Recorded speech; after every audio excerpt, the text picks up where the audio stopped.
Hello ಸ್ನೇಹಿತರೆ, ಹೇಗಿದ್ದೀರಾ? MG stories ಕಥೆಗಳ ಮಡಿಲಿಗೆ ಸ್ವಾಗತ. ಅರಳಿಹಳ್ಳಿ ಊರಿನ ಹಿಂದಿನ ಅರಣ್ಯ.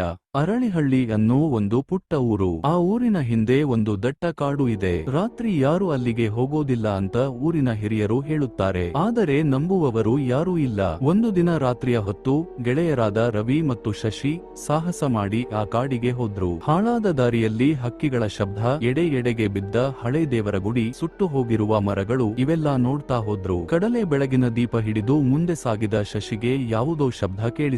ಶಬ್ದ ಬಂತು ಹಿಂದುಗಡೆ. ತಿರುಗಿ ನೋಡಿದ್ರು, ಯಾರೂ ಇಲ್ಲ. ಮತ್ತೆ ನಡೆದ್ರೆ ಈ ಬಾರಿ ಇಬ್ಬರಿಗೂ ಸ್ಪಷ್ಟವಾಗಿ ಕಾಣಿಸಿತು. ಹಳೆಯ ಹಣ್ಣು ಮರದ ಹತ್ತಿರ ಒಬ್ಬ ಮಹಿಳೆ ನಿಂತಿದ್ಲು. ಬಿಳಿ ಸೀರೆ, ತಲೆ ಮುಂದೆ ಬಿದ್ದ ಕೂದಲು. ಆಕೆಯ ತಲೆ ಎತ್ತಲು ಶಶಿ ದಿಗಿಲಾಗಿ ಬಿದ್ದು ಬಿಟ್ಟ.